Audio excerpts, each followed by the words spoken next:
What's up, guys? Welcome in, and we are on Tuesday of our journey through Holy Week. As we've already said, a lot can happen in 7 days, and guys, a lot happens on this Tuesday. There are a big chunk of scripture that's handled in this day and Jesus' journey up into the cross and eventually to the empty tomb.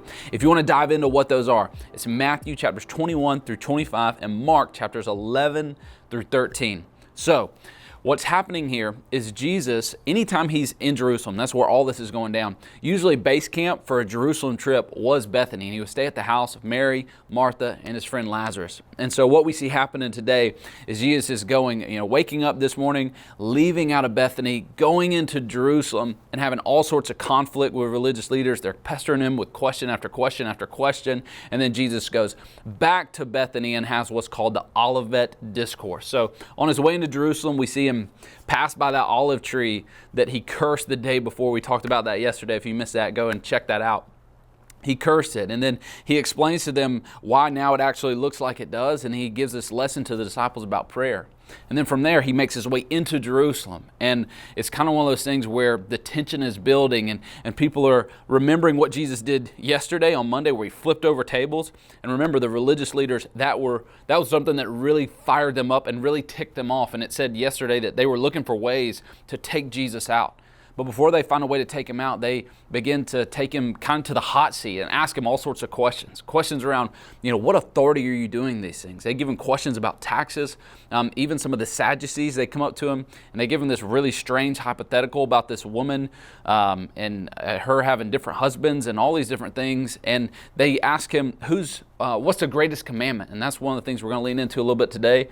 And after that chunk where Jesus is kind of getting drilled by the Pharisees and the religious leaders, we see Jesus turn around and then they begin to head back to Bethany and they get up to what is the Mount of Olives. And then there's what we call the Olivet Discourse. And so Jesus is talking to his disciples about a lot of end time stuff, and it's kind of prompted by this question that one of them poses to him, or this observation about how beautiful the stones on the temple looks. And Jesus goes in this whole long speech about how there won't be a stone left on top of another stone at the temple, and he tells them that the stone that the builders rejected is going to become the capstone, and that's him talking about who he is.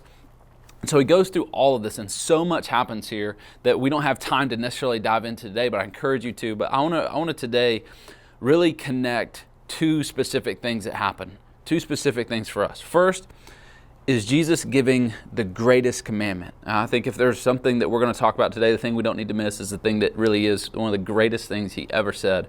And then I want to talk to us about what Jesus was saying after he was in that Olivet Discourse, and he gave them kind of his charge and his plea to do between now and the end of the world as we know it. So I want to start out in Mark chapter 12, verse 28 through 34. This is Jesus, and he's talking here about that great commandment. It says, one of the teachers of the law came and heard him debating. Noticing that Jesus had given them a good answer, he asked him, of all the commandments, which is the most important? The most important one, answered Jesus, is this: Hear, O Israel, the Lord your God is one. Love the Lord your God with all your heart, with all your soul, with all your mind, and with all your strength. And the second one is this: love your neighbor as yourself. There's no commandment greater than these. So Jesus tells them that. He gives them that commandment. And then I want you to flip forward to chapter. Jesus has gone through that. He's kind of given them that great commandment. And then he goes through this whole dialogue about what the end is going to be like. And he shows them a parable to explain how they should prepare their hearts and their lives for the end of the world as they know it. This is what he says. He says, it's like a man going away. He leaves his house and he puts his servants in charge, each one with his own assigned task. And then he tells the one at the door, watch, keep watch. Therefore, keep watch, because you don't know when the owner of the house will come back, whether it's in the evening or at midnight, or when the rooster crows, or at dawn. If he comes suddenly, do not let him find you sleeping.